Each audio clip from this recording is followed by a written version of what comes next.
Up, Internet! My name's Nerdy. And I'm Clarus. This is the spoiler chat for episode 6 of Invincible? Yes. We get Nerdy Nightly. We thought we'd share it with you. Oh, man.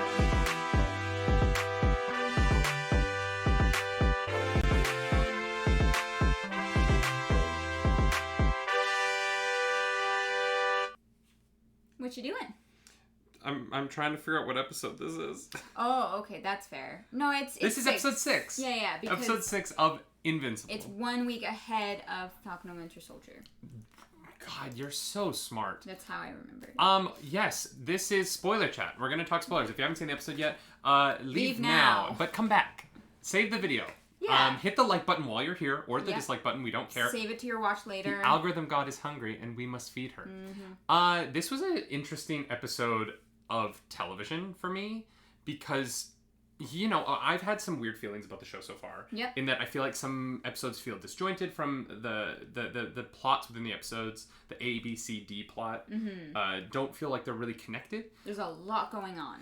But they're also like not thematically always telling a cohesive story. Yeah.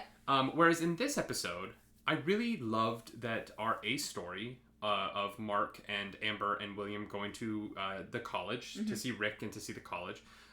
Because Mark's trying to figure out what he wants to do with his life. Yeah. And the B story, which is that Mark's mom is now is trying to figure out what's going on with her husband, Omni-Man. And I like that at the end of this episode, both of their relationships, Omni-Man and Mark, are falling apart because of lies that they're telling because they're superheroes. Yep. Superhero for Omni-Man. They're powerful. Yeah, and so the two storylines were about these two men, these two Viltrumites, who are both having the similar consequences in their love lives because of the lies that they have to tell because of their super identities. And so the episode just felt very cohesive to me, and I really appreciated that. Yeah. And then on top of that, we had a little bit of like our C storyline, which was Robot, Monster Girl, and the cloning that's happening. Yeah. Which we have some thoughts about. And Black Samson, maybe getting his powers back? I hope so. That was cool. That was really cool. Like, that was really nice. I hope that's the direction that goes. But yeah, I guess we'll start with storyline A. Yeah. Storyline A, Mark and his girlfriend and friend go to a university. To meet Rick, who's super hot. Yeah, 10 out of 10. My favorite thing about the introduction of him is the like close-up shot of his butt walking, but it's an animated butt, so it just appeared very flat. Yeah, you're like, that's okay. I mean, cool, but yeah. It was very funny. I enjoyed it. But of course, we've been shown a little clip at the beginning of the episode, so we know that they're kind of heading into danger, which is very interesting. So they audit a class. Yeah. They get to sit in on this biology class, and the teacher is basically just like, take care of your bodies. And I was like, wow, hot take for university. Hot take. Exercise and eat well. Yeah, wow, never heard that one before. And then, someone stands up in the middle of the class and they're like, well, humans are flawed. And you're like, okay. He kind of gets into like, he kind of butts heads with the group and then leaves. Yeah, his name is also D.A. Is it? It was like D.A. something. And I was like, is he is he a defense attorney? At first, I really thought that the defense attorney was in the class. It like threw me for a second. I missed that. They were like, yeah, that's D.A. whatever, and I was like, oh no, it must be his initials must be D.A. Like his name must be like David Andrew or something. Yeah. But yeah, I was like, defense attorney? Why is the defense attorney taking a college class? I'm very confused. I don't understand this. Yeah, so they're having a great day, and of course something goes wrong. Yeah. It always does. That's just how this works. And then Invincible, our title superhero, gets whooped for the second. We should actually start before the college, though. We kind of skipped that. Adam Eve told Amber that Mark was hit by a bus. Oh, right, and that's why he couldn't make it, because he was out for 6 days. And I'm like, wow, no one is like, you got hit by a bus and you're okay 6 days later. Yeah. He was hit by a bus and he's like got some facial bruising and no broken bones and he's fine. Yeah, I mean, I think they like downplayed it for sure, because here's the thing. If you're in a bus accident, you can logically say that you're out for 6 days and you're like grievously injured. But because he's not grievously injured, they had to come up with the story that like Mark wouldn't let her see him. So that like... Well, no, but here's the thing. You're either in the hospital for 6 days, and then when you get out, you are still pretty messed up. Or you weren't hit that bad, and you don't need to spend 6 days in the hospital. That's like, fair. The show, like, as a lie, it's just a tough one for me, because I'm like, well, if you got hit by a bus, and you were hurt bad enough that you were hospitalized for 6 days without visitors, you wouldn't be like, yeah, I got this one little shiner, but like other than that, I'm fine. Let's go on a road trip. Let's make out. Yeah. You'd be like, let's kiss gently. Yeah. But like... That's fair. Yeah, here's the thing. We've already established the show does not care about secret identities, hiding people's faces, like, none of the superheroes are concerned. Flies into his window. Yeah. Literally. In the middle of the day. In costume. Like, it's in costume. Like, we just have to accept that the show does not care about that, and okay, fine. But so we get to the fight. How did you feel Mark performed against the robot? He seems to frat boy? The robot frat boy who's like having a crisis because he still has his frontal lobe and is kind of semi-aware of what's happening. This is insane. Wild. Not the most insane part of this episode, though. We will get to that. No. I think what you think it is. So he gets his ass kicked again, and you're like, well, hopefully you're a good superhero one day. Well, but there's also a part of me that's like, I guess he's so much weaker than Omni-Man because he's half human, right? That has to be it, because he's not that powerful. He doesn't seem to be more powerful than... But he does seem to be invincible. Like, he got destroyed. His insides were outside of his body, and they were able to save him. Humans can survive that. Yeah, but remember how they're talking about the Viltrumite blood? That they literally like, can't destroy it? Like, I feel like he is literally invincible. Even if maybe in other Viltrumites can die, though. We have not established that. That's true. We have not established that. As someone who has not read any of the comics, here's the thing. Interesting. My imagination was like running wild when I was like getting ready for the video, because I was like, okay, what could possibly be going on? Like, what is Omni-Man doing? You know, are Viltrumites just like evil, like planet conquering like aliens, and he's just like the scout, you know, which is a possibility. He's there, and like he either like fell in love by accident, or it's all just like a ploy. And maybe Viltrumites are like trying to see like what species they're compatible with, because maybe they're like dying out. Oh, that's interesting. So yeah, like I was like I was just letting it go, because I was like, why? I literally have no idea right now. We are 6 episodes in. I have zero idea as to why Omni-Man decided randomly, seemingly, to just murder the world's best superheroes. And it seems as though he needs to clear the way for something, which has to be the Viltrumites, unless he's working for somebody else. But here's the thing: I know what the big twist is. Yeah. But I read the comics in high school, so I would have been like 10 years ago at least. No, even longer than that now. Like almost like 13 years ago. Anywhere, yeah, from like. And so I know the answer to those questions. I know the answer to the big question, but I don't remember the little things. The specifics? Yeah, and so that's what's interesting about it for me now is, like, watching the show, I'm like, I, like, vaguely remember this, but I don't fully remember it. The comic's also very different, right? The comic has more, like, satire in it. The comic is definitely more... The comic takes more punches at, like, superhero storytelling that the show doesn't do, and I think it's actually seems to be doing that with the, like, no one cares about their superhero identity. Sure, but the comic is more political, is more satirical, and I think that the show kind of can't do that because it's been done so much lately. Yeah. I think the show is actually smartly less satirical than the comic is, because we live in a time where satirizing superheroes isn't an original idea anymore. Not a hot take anymore. Yeah, like Invincible, I felt the original comic tone was more went against the grain of storytelling when it came out in a way that like overly aggressive, violent superhero storytelling that almost feels like a satire of the comics is what Zack Snyder's Justice League is, right? Like like you know. When Zack Snyder turns Batman into shooting guns, killing people, blowing things up Batman, the telling an Invincible version of that is hard because that over-aggressive, like, super machismo Batman that we get in the Snyder verse is harder to take to the extreme. Like, there's you can't like be like, and this is more extreme Batman. It's like, no Snyder is the most extreme Batman in Batman v Superman, at least. In Justice League, he definitely is like chilled out quite a bit.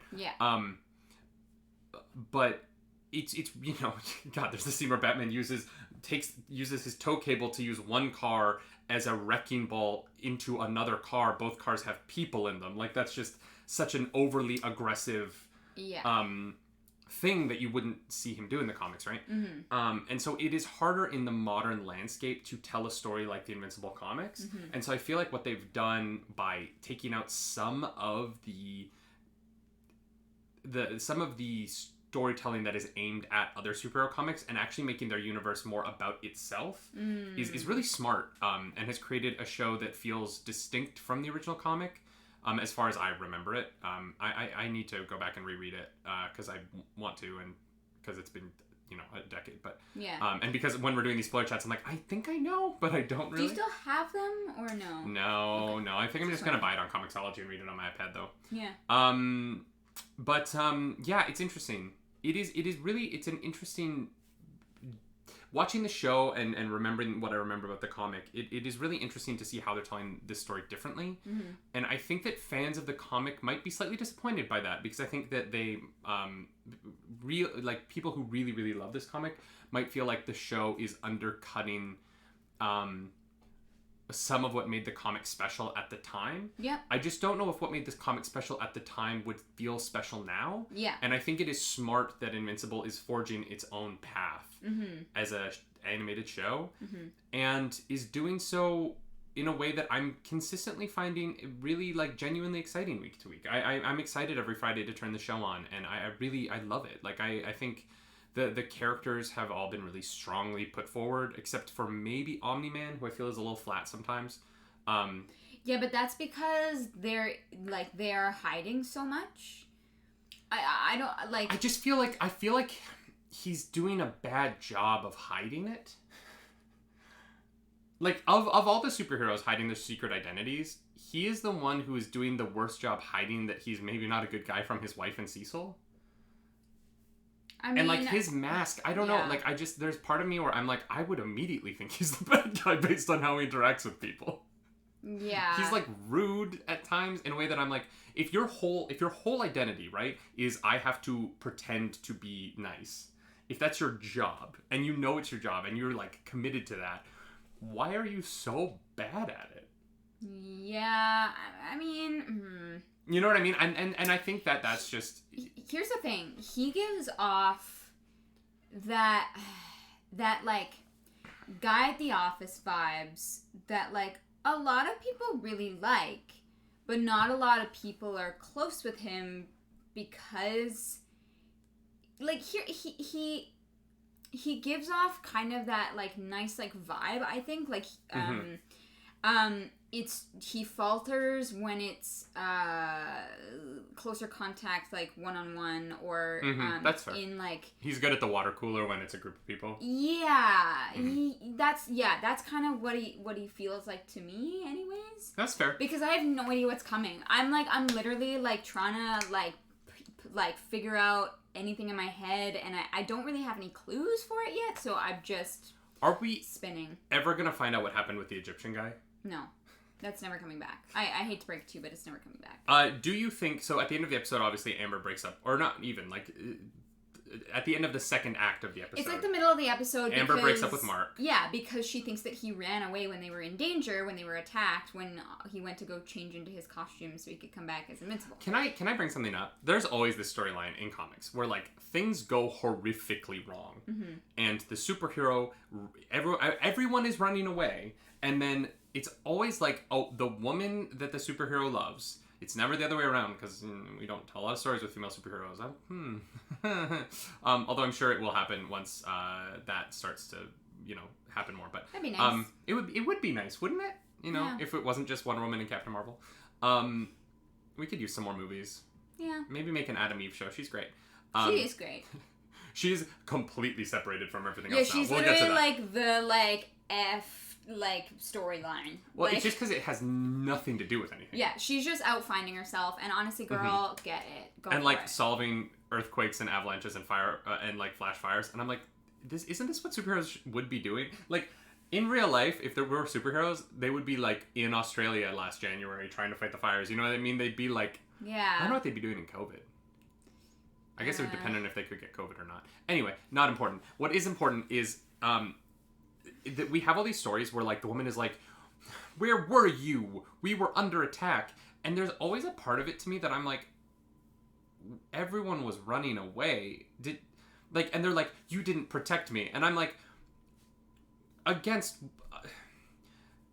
I guess it's like this thing that it's like, well, you should jump in front of a bullet for me. But I'm like, no, you should have kept running. Yeah. Why did you stop running? Yeah. And he like literally is like running away with the last time we see him as Mark, before he's Invincible, he's like with a person who has a hurt ankle. Yeah. And if all he'd said to her is like, I grabbed that woman and ran her to safety. Yeah. You didn't have a hurt ankle, she did.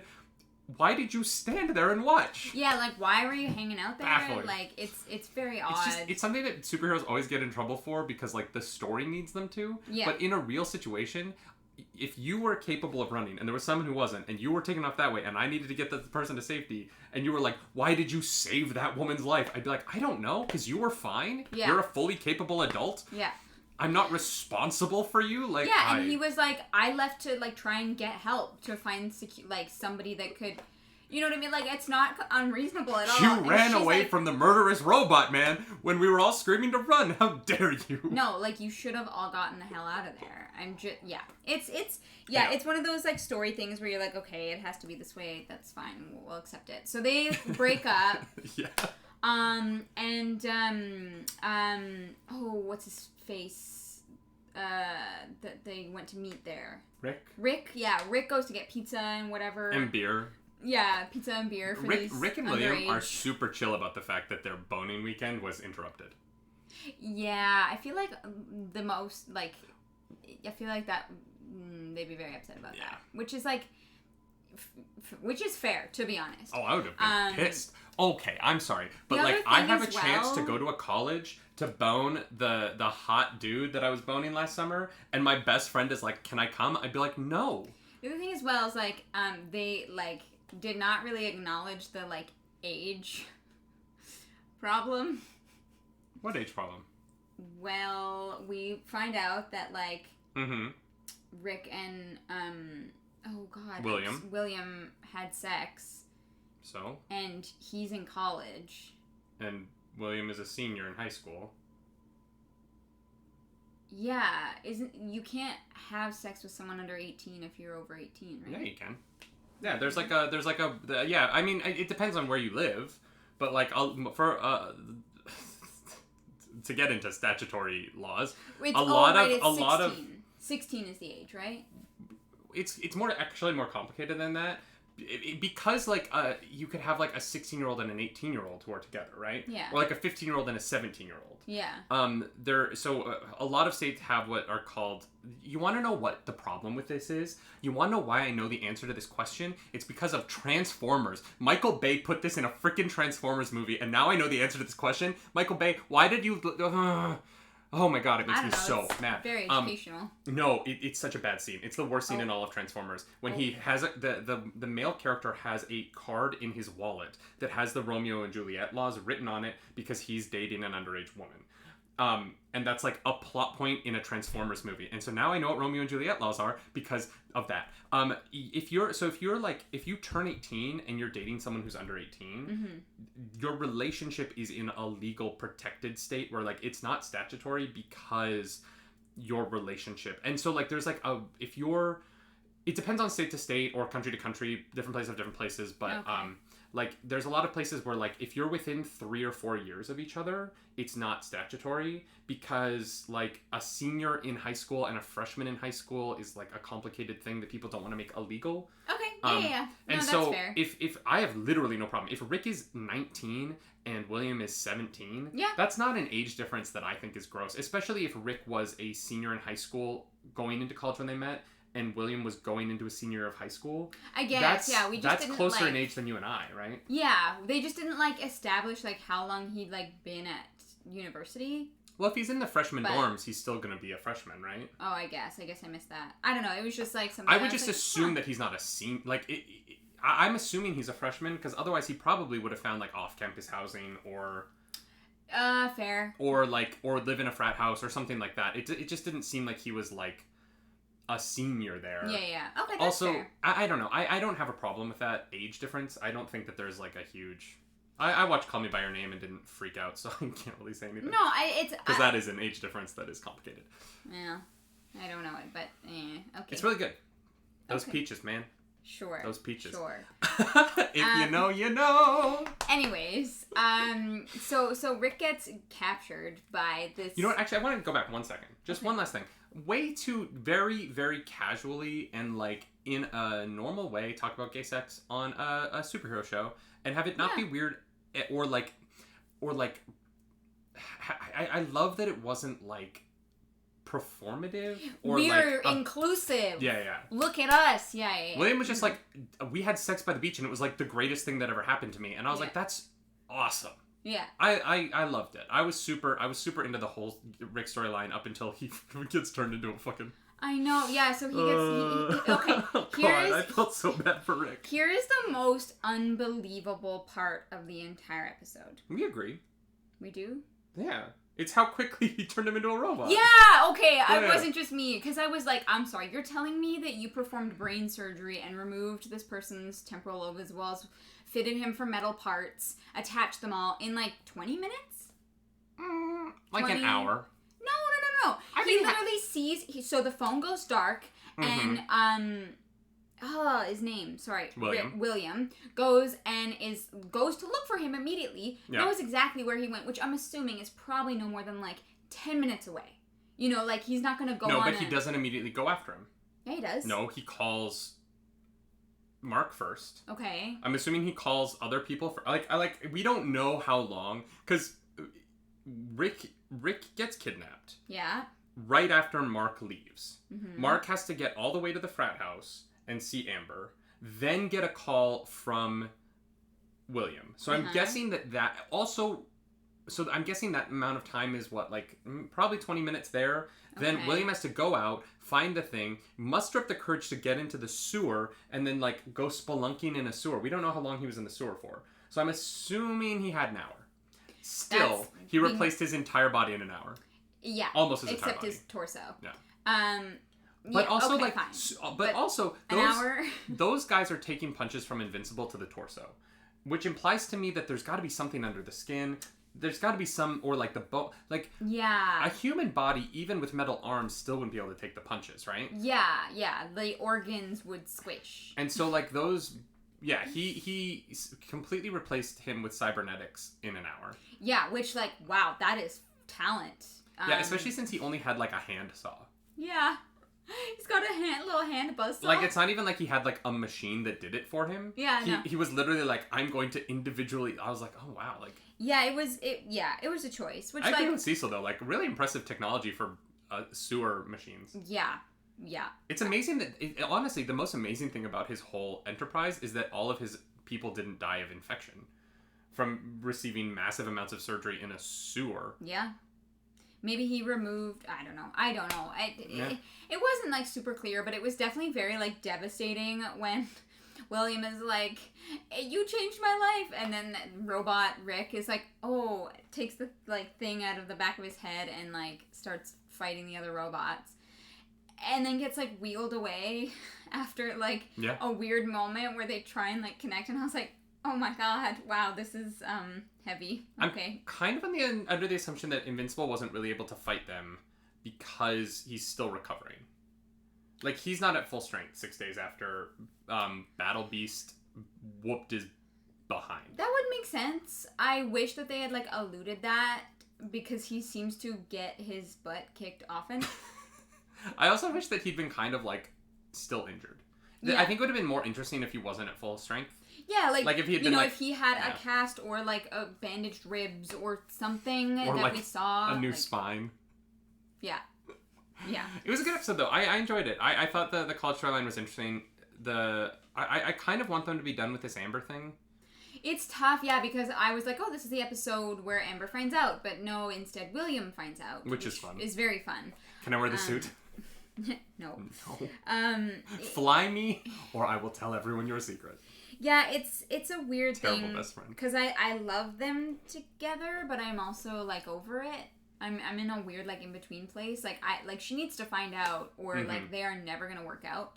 My problem is I want him to be with Adam Eve because I feel like it's healthier for him to be with another superhero. Yeah. Not even Adam Eve. Just with someone who... Would understand. Because I feel like if he and Amber end up together, what will end up happening is that he will repeat a lot of the mistakes that his father made with his mother. And I feel that way about a lot of superhero couples. You know what I mean? Like, there's always a difficulty when a super person is with a non-super person. And it's why so many comic book couples outside of, like, Lois Lane and Clark Kent are two super people. You know what I mean? Like, Green Arrow has Black Canary. Aquaman has Mara.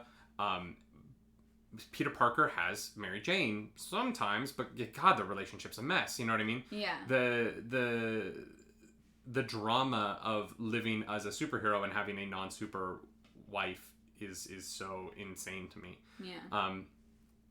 And you've just got to imagine, like, sex is dangerous for the partner. Yeah, you have to be very careful. You can't just, like, let your inhibitions go. Hancock did a really good job of that.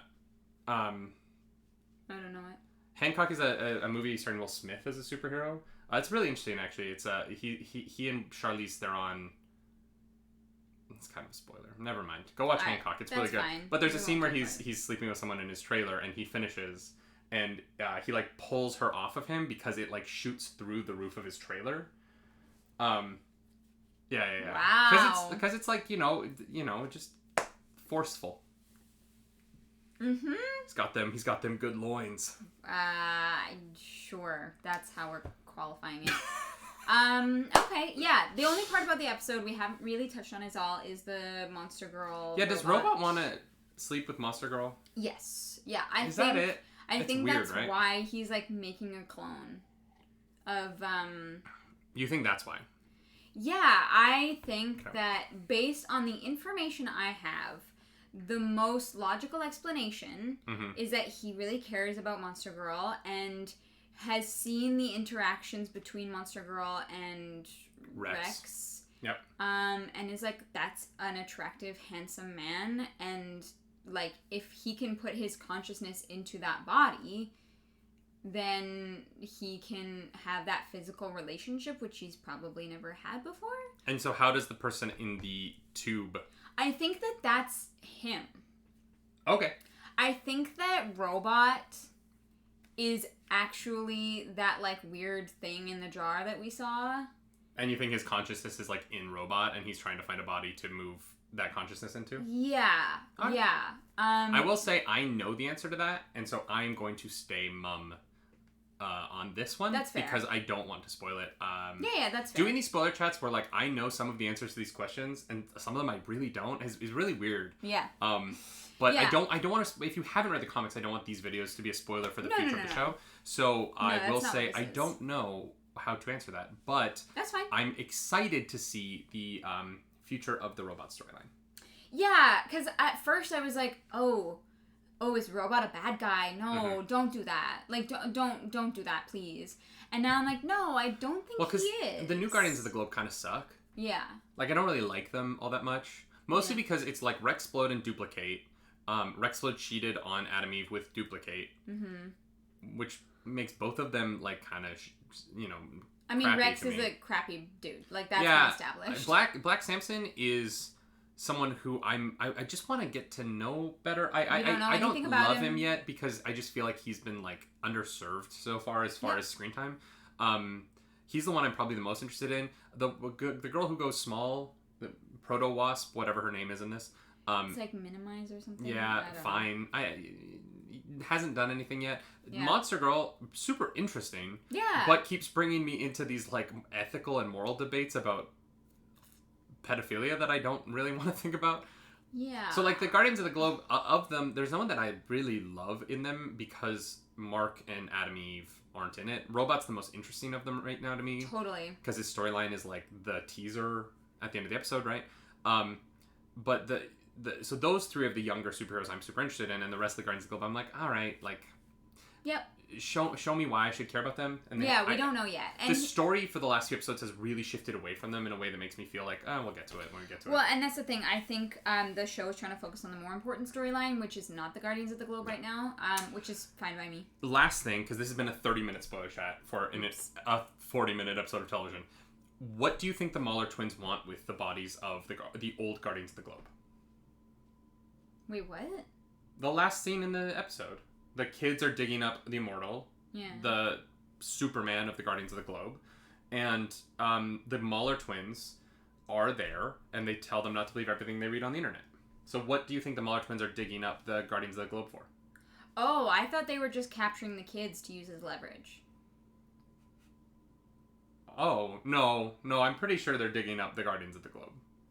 Yeah, no, that was not what I thought at all. I literally thought they showed up to, like, kidnap these children to use as leverage to make sure that Robot followed through on his side of the bargain. No, I'm pretty sure I don't think they care about that. I think they just killed the kids. I don't think that's good enough leverage. I think they're there for the Guardians. Okay, well then they threaten to clone the Guardians and, like, put themselves... That would be fun. Bring the Guardians back? Well, they bring the Guardians back, but they can, like, put their consciousness into another, like, body, clearly, by their technology. So they take over those, like, superpowered beings. Ooh. I didn't think about that. That would be fun. I don't actually know what happens with that storyline. I don't remember that one, so I'm excited to find out. I might read the comic before next week. Yeah, that's my guess, because I didn't realize that they were there for the heroes. I thought they were, like, stealing children. Well, but I think they showed up there not knowing that there'd be kids there, right? Like, and they also brought shovels, so they're clearly there to dig something up. Fair enough. Yeah. You're right. All right, well, that's this week's episode of Invincible. We have a bunch left. I think this one is 12 episodes long. I can't remember how long the season's going to be. But there's going to be a few more of these. So we will be back every Friday with our episode. If you like our spoiler chats, we also have our spoiler chat for episode 5 of Falcon and the Winter Soldier going up today as well. So go check that out. That was a episode of television. Yes, it and was. a half. If you like this video, like and subscribe. If you don't like this video, please hit the dislike button because the algorithm god is hungry and we must feed her.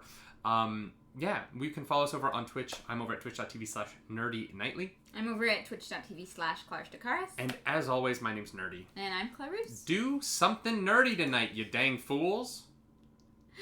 Bye.